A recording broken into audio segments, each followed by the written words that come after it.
모닝 인사이트 시간입니다. 요일별로 전문가들의 시각 함께 들어보고 있는데요. 오늘은 김덕진 IT 커뮤니케이션 연구소의 김덕진 소장님 함께합니다. 소장님 어서 오세요. 네, 안녕하세요. 반갑습니다. 김덕진입니다. 네, 저희가 항상 네. 이 시간에 AI 이야기를 하고 있지만 네. AI가 점차 이제 다른 산업들과 접목이 좀 되는 것 같습니다. 이제는 AI가 로봇에 좀 탑재가 된다고 하는데요. 최근에 놀라운 로봇이 하나 공개됐다고요? 네, 맞습니다. 아마도 많은 분들이 영상 보고 상당히 놀라셨을 텐데 피겨원 얘기를 안 할 수가 없을 것 같아요.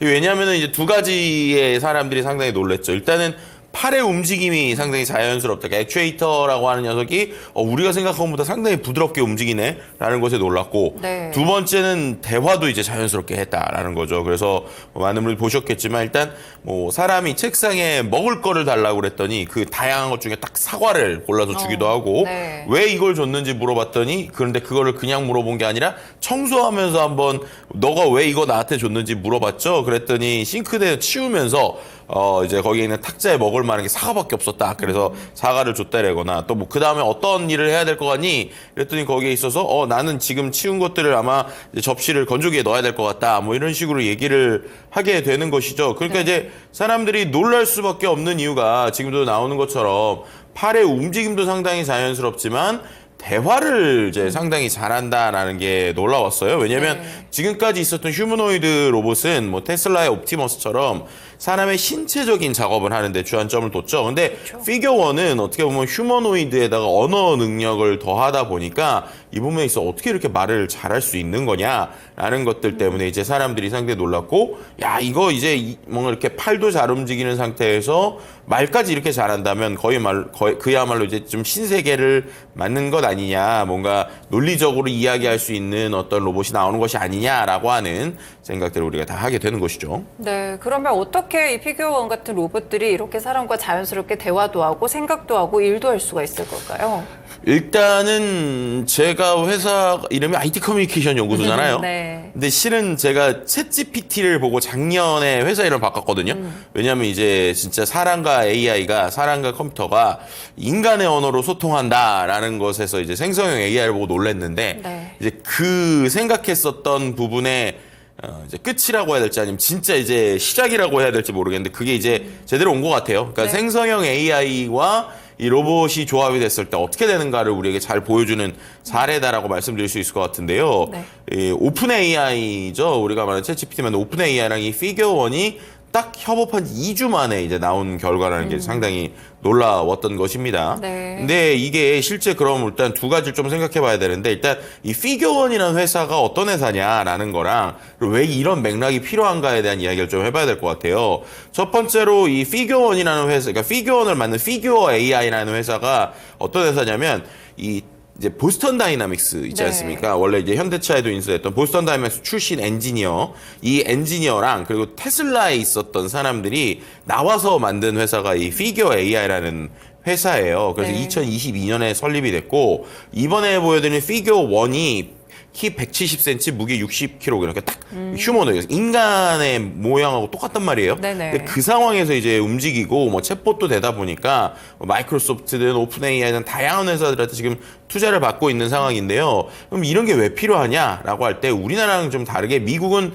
좀 일손 부족 문제가 심각한 상황이기도 합니다. 왜냐하면 거의 완전 고용 상태라고 할 수 있거든요. 그렇게 되니까는 이런 휴머노이드가 실제로 탑재가 돼서 사람과 같이 일을 할 수 있거나 사람의 일을 대체하는 것들이 정말로 지금 당장 필요한 상황이죠.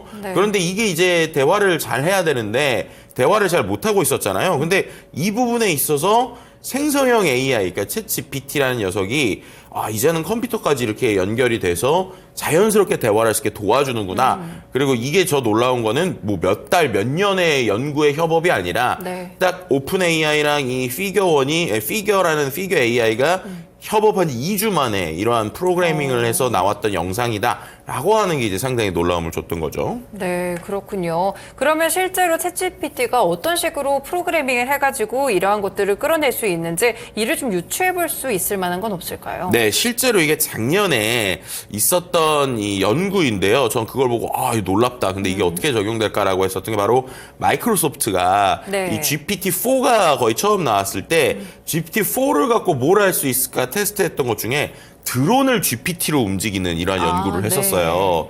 이게 이런 겁니다. 드론을 GPT로 우리가 움직인다라고 생각을 하면 일반적으로 생각할 때는 그러면 뭐 왼쪽으로 가, 그럼 왼쪽으로 가고 뭐 오른쪽으로 가, 그럼 오른쪽으로 가 이렇게 생각할 수 있잖아요. 근데 그게 아니에요. 그러니까 기본적으로 챗GPT 같은 언어 모델, 특히나 챗GPT는 프로그래밍을 잘합니다. 왜 잘하냐면 이 GitHub라고 하는 공간이 있잖아요. 네. 그 전 세계 개발자들이 하는 이 공간에 있는 데이터들을 마이크로소프트 건데 그걸 학습을 했거든요. 그래가지고 이게 학습을 해서 지금 화면에 나오고 있는데 어떻게 하는 거냐면 이제 그 사람이 기본적으로 드론에 대한 프로그래밍에 대한 세팅을 기본값을 얘기를 해줘요. 그럼 네. 얘가 이제 파이썬을 인지를 합니다. 그다음 지금 뭐라고 하는 거냐면 저게 이제 사람이 물어보는 거예요. 나 이제 목마른데 네가 음료수 좀 찾아줄래? 그랬더니 얘 드론이 카메라로 보겠죠. 그래가지고 카메라에서 제가 봤더니 여기에 지금 코코넛 워터랑 코카콜라가 있는데 어떤 걸 드릴까요? 이랬더니 사람이 나 건강한 옵션이었으면 좋겠어. 나 운동 지금 갔다 왔기 때문에 그랬더니 그럼 건강한 코코넛 워터니까 제가 드릴게요라고 하면서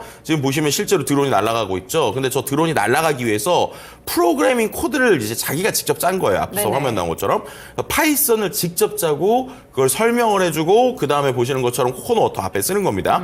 그 다음에 이제 사람이 한 번 더 물어봐요. 나 아직도 목말라. 근데 이번에는 너가 빨간색 그 로고에 설탕이 들은 음료를 나한테 줄래? 라고 한 거예요. 그랬더니 얘가 그러면 레귤러 코크를 얘기하시는 것 같군요. 그럼 제가 한번 가보겠습니다. 라면서 또 이제 본인이 프로그램을 짜고 AI죠. AI 챗GPT가 프로그램을 짜고 그다음에 드론이 이제 움직이는 거예요. 근데 보시면은 저기에 레귤러 코크랑 그다음에 이제 라이트 코크, 다이어트 코크가 있죠. 그래서 저 두 개 중에 사람이 말했던 빨간색의 로고에 설탕 드는 걸로 가는 거예요.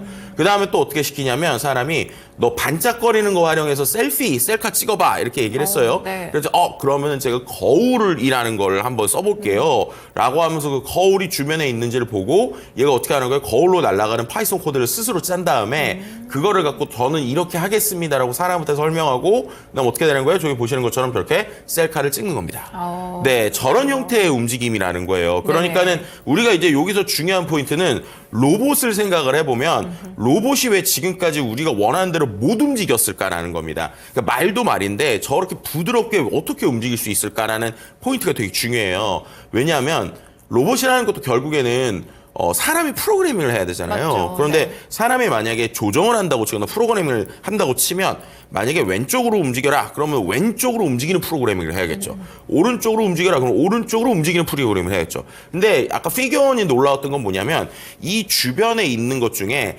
사과가 뭔지를 자기가 인지를 한 거예요. 맞아요. 그러니까 이제 비전 인식으로 인지를 했다는 것도 놀라운 건데 그럼 거기서 얘가 사과를 향해서 팔을 뻗고 그다음에 그거를 집어서 그 다음에 사람에게 줘라 라는 걸 기존의 로봇 방식으로 오면 그거를 그때 프로그래밍을 해야 돼요.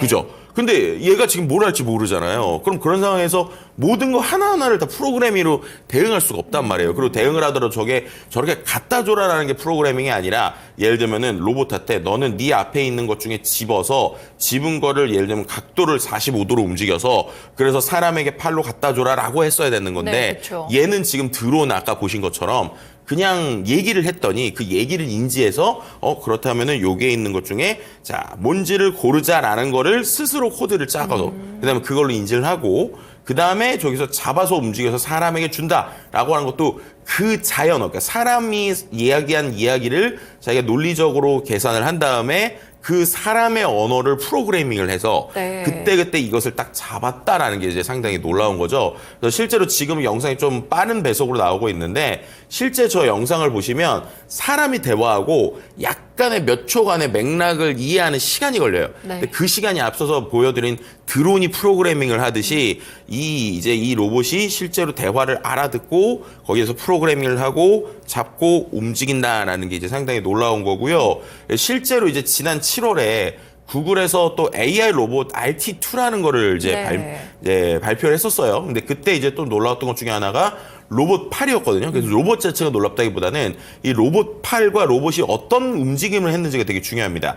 얘한테 이제 뭐라고 쳤냐면 이제 국기를 이제 옆에다 펴놨어요. 뭐 예를 들면은 미국, 독일 뭐 이런 국기들을 펴놓고 자 폭스바겐의 장난감 자동차를 독일 앞에 둬라 이렇게 얘기를 해요. 독일 앞에. 그런데 이거를 얘가 실제로 인터넷에 항상 연결이 돼 있으니까 기본적으로 폭스바겐 자동차가 뭔지를 인지를 해야 되잖아요. 그럼 다양한 자동차의 그 이제 어떻게 보면 모형들이 있는데 그 중에 얘가 폭스바겐 자동차라는 거를 그때 인터넷으로 검색을 하는 거예요, 로봇이. 그래서 이제 인터넷으로 검색을 한 다음에 거기서 폭스바겐 자동차가 있다. 그럼 그거를 또 어떻게 돼요? 독일로 옮겨라고 할 때 내 눈앞에 있는 게 독일 국기가 이게 독일이라는 걸 의미하는 거구나라는 걸 인지를 해야 되잖아요. 네. 인지를 해서 바로 그거를 로봇팔로 갖다 주는 겁니다. 그래서 이게 되게 그냥 그럴 수 있다라고 생각할 수 있지만 그 원리를 생각하면 이 원리를 기반으로 했을 때 이 생성형 AI가 실제로 이렇게 다양한 형태로 로봇에 탑재되기 시작하면 과연 얘는 어디까지 할 수 있을까라는 것들에 대해서 이제 상당히 놀라움을 우리가 이야기할 수밖에 없는 상황이죠.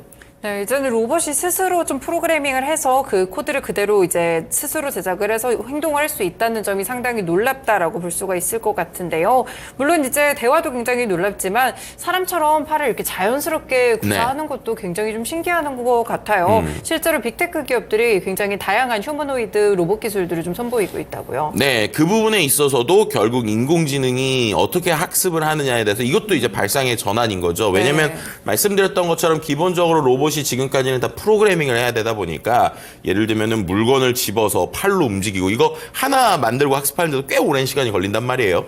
그런데 요즘에 이쪽에서 또 제일 놀라운 또 성과를 보여주는 것 중에 하나가 테슬라의 옵티머스죠. 네. 우리가 이제 실제적인 모습을 제대로 보지는 못하지만 어쨌든 일론 머스크가 X, 그러니까 트위터에다가 올리는 영상들을 보면서 우리가 놀라움을 좀 금치 못하고 있는 부분이 있습니다. 근데 그 중에서 생각해 보시면 옵티머스가 처음 나올 때가 얼마 안 됐거든요. 네. 근데 그때는 제대로 서지도 못했어요. 그러다가 이제 걸음마를 조금씩 하는 모습을 보여주기도 했고, 맞죠. 그 다음에 이제 최근에 또 놀라운 것 중에 하나는 이 옵티머스 로봇이 빨래를 개는 거예요. 그 빨래를 뚝딱 갠다라는 게 상당히 흥미로운 부분인데 왜 그러냐면 기존에도 CES 같은 데서 이 빨래 개는 로봇들이 좀 몇 번 시도가 됐었거든요. 네. 근데 다 실패를 했어요. 왜냐하면 이제 그때 있었던 빨래를 개는 로봇이 저렇게 사람처럼 생긴 건 아니고 어떤 기계 같은 거에다가 이렇게 딱 넣으면 우리가 복사기 비슷한 거에 넣으면 얘가 자동으로 빨래를 착착착 접어주는 거거든요. 근데 그게 그만큼 솔직히 말하면 우리 인류에 있어서 이 세탁이나 설거지처럼 이 빨래를 개는 행위가 또 이제 상당히 이제 좀 많이 하면서도 그게 만약에 자동화된다면 네. 우리에게 시간을 많이 줄여줄 수 있는 부분이란 말이에요. 그런데 이제 이 로봇이 빨래를 뚝딱 개기도 하고 또 최근에 보면은 무슨 요가하는 모습을 보여주기도 하고 막 이런 것들이 있는데 네. 이게 왜 그럴까라는 게 이제 상당히 중요한 겁니다. 자, 저 빨래를 하는 모습을 실제로 하나하나 프로그래밍을 했느냐? 네. 그게 아니라는 거예요. 기본적으로 저 테슬라도 학습하는 방식이 비전 인식이라고 그래서 사람이 하는 행동을 계속 보면서 이 카메라가 실제 사람의 패턴을 인지를 하고요. 네. 그거를 가지고 스스로 배운다라고 표현하는 게 좋은 것 같아요.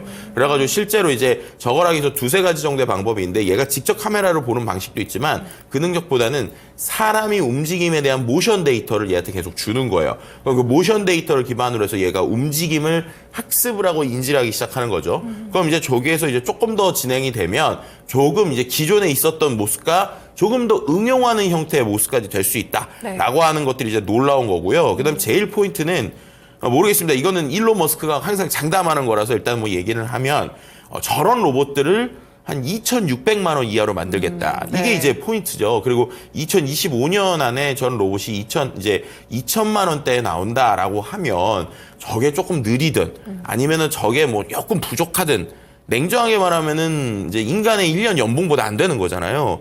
그럼 정말로 좀 극단적인 얘기로 치면은 고장나면 새로 사면 돼요. 그렇죠. 네, 그럼 그런 관점으로 봤을 때 저 정도의 구동을 하면서 말을 할 수 있는 로봇이 지금도 투입될 수 있는 거 아니냐. 그리고 또 우리가 이걸 또 계산적으로 생각해 보면 저게 속도가 인간보다 만약에 3분의 1로 느리더라도 인간은 하루에 8시간 일하잖아요. 네. 저 친구는 24시간 일할 수 있단 말이에요. 그렇게 치면은 실제로 우리가 있는 생산에 어느 정도의 역할을 할 수 있는 것이 아니냐라는 얘기가 나올 수밖에 없는 이유가 바로 저런 데 있다라고 볼 수 있을 것 같습니다. 네, 그렇군요. 또 한 가지 좀 영상을 보면서 느끼는 점인데 예전에는 이제 로봇 하면은 굉장히 이제 철제 구조로 돼서 딱딱한 그런 로봇들이 상상이 됐었는데 네. 요즘은 이제 사람 모습과 굉장히 유사하기도 하고요. 네. 굉장히 작고 귀여운 모습의 로봇들도 좀 있는 것 같아요. 우리 주변에서 로봇 정말 많이 볼 수 있죠. 맞아요. 우리가 어느 네. 순간 로봇이라고 인지를 거의 못하게 된 게 있어요. 식당에. 아, 네, 그렇죠. 그 보면은 그릇 치워주는 로봇들이 있잖아요. 특히나 요즘에 여러분들 그런 패밀리 레스토랑이나 아니면 뷔페 같은 데 가시면 이 로봇 항상 볼 수 있습니다. 왜냐하면 그릇 사람들은 엄청 무겁잖아요. 맞죠. 그거를 대신 치워주거나 아니면은 이제 여기에서 주문 받아주거나 혹은 셀프로 음식 갖다 주는 그렇죠. 네. 이런 것들이 있는데 그거 하는 회사도 이제 베어 로보틱스라고 하는 어떻게 보면 한국 대표가 있는 미국 실리콘밸리 기업이거든요. 근데 네. 거기에 뭐 LG전자가 상당히 큰 돈을 최근에 투자하기도 했는데 결국에는 우리 주변에 계속적으로 이런 로봇들이 하나하나 들어오고 있다는 거예요. 그리고 또 흥미로운 것 중에 하나가 이 보스턴 다이나믹스라는 회사가 원래 이제 현대차가 인수하고 얘네가 뭐라는 거지라는 거에서 되게 고민을 네네. 했거든요. 근데 보면 저렇게 아주 구동을 잘하는 정말 움직이는 로봇도 있지만 스팟이라고 불리는 로봇 강아지가 있어요. 맞아요. 근데 네. 그 로봇 강아지가 실제로 보면 좀 무섭게 생겼거든요. 그래서 이걸 어디다 투입하지 했는데 우리나라에 지금 투입이 되고 있습니다. 네네. 어디 투입되고 있냐면 아주 넓은 쇼핑몰들이 있잖아요. 그런 쇼핑몰에서 기본적으로 밤에 우리가 순찰을 하거나 경비가 돌아야 되는데 너무 큰 범위잖아요. 네. 그럼 그게 잘 할 수 없단 말이에요. 근데 그럴 때 로봇 강아지가 들어가고 있고 조만간 인천공항에도 이게 지금 네.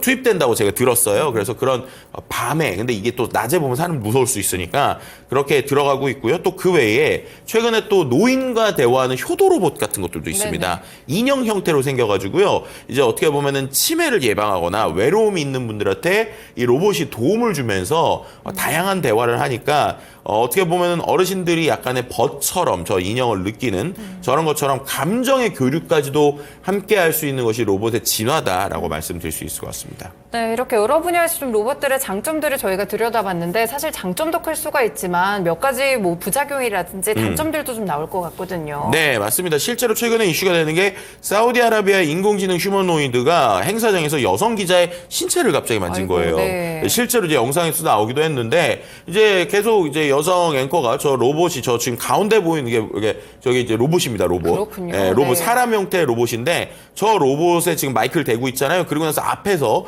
저 중간에 있는 그러니까 저 중간에 있는 로봇 빼고 저 두 사람이 대화를 하고 있는데 보신 것처럼 저 로봇이 갑자기 팔을 자손 이렇게 움직이면서 네. 이제 그 여성의 신체를 만진 거예요. 그게 상당히 놀라웠죠. 사람이 놀랐죠. 그렇게 되니까는 저거 어떻게 된 거냐라고 이제 인터넷에서 난리가 났는데 이게 참 그 로봇 만든 회사의 해명이 더 이제 사람들에게 이거 뭐냐라는 얘기를 할 수밖에 없게 한 게요. 네.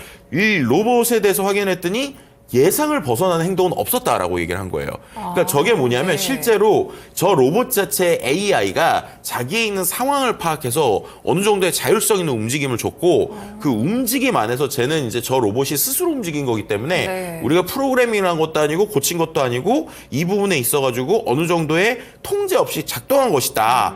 라는 얘기를 한 거고요. 오히려 이제 로봇 회사에서 더 이제 좀 어떻게 보면은 이제 사람이 볼 때 저거 뭐야라고 얘기하는 게 오히려 기장 스텝한테 로봇으로부터 그러니까 안전거리를 좀 유지하셔야 됩니다. 라는 얘기를 했다라는 거예요. 그렇게 네. 되니까 저런 AI의 자율성이라고 하는 게 저렇게 지금 드러나고 있는 부분이 모르겠습니다. 이게 과연 실제로 산업에 영향을 미칠 때 저렇게 자연스러운 대화를 통해서 할 수 있는 로봇의 기술에 프로그래밍까지 들어가는 것들을 인간이 정말 제대로 컨트롤할 수 있을까라고 하는 좀 고민을 우리에게 주는 저런 좀 현상이었다라고도 말씀드릴 수 있을 것 같습니다. 이렇게 된다면 뭐 규제 법안이라든지 그런 관련된 움직임들도 좀 있을 것 같거든요. 네, 실제로 이제 AI 연구자들이 이거 AI에게 지배당하지 않으려면 지금부터 준비해야 된다. AI 규제 방안 만들어야 된다. 이런 얘기 나오고 있고요. 네. 실제로 이제 유럽이나 미국에서 약간 특히나 미국에서는 AI 무기 분야에서는 약 대량 살상 무기 급의 치명 사고가 날 수 있기 때문에 그 부분은 상당히 거의 뭐 핵무기 다룰 정도에 대한 강력한 제재들이 좀 들어가고 있는 부분이 있고요. 그다음 이제 EU의 AI법이 상당히 요즘에 화두인데 네. 포인트는 너네가 이거 설명 가능한 인공지능을 만들어줘야 된다. 이게 왜 그렇게 동작했는지에 대해서 알고리즘 오픈해라라고 하는 법안들을 가지고 지금 빅테크들을 압박하고 있다. 이렇게 말씀 좀 드릴 수 있을 것 같습니다. 네, 알겠습니다. 이렇게 AI와 로봇이 결합이 되면서 기술은 굉장히 많이 발전을 하고 있지만 그와 더불어 긍정적인 점, 부정적인 점이 생긴다는 점까지 함께 이야기 나눠봤습니다. 소장님 오늘 말씀 여기까지 듣겠습니다. 고맙습니다. 네, 감사합니다. 네, 지금까지 모닝 인사이트 시간이었고요. 김덕진 IT 커뮤니케이션 연구소의 김덕진 소장님과 함께했습니다. 지금까지 다양한 투자 판단에 도움이 되는 말씀들 함께 전해드렸고요. 특정 종목의 상승 하락을 보장하지는 않습니다. 모닝쇼 여기서 마치겠습니다. 오늘도 시청해주셔서 고맙습니다.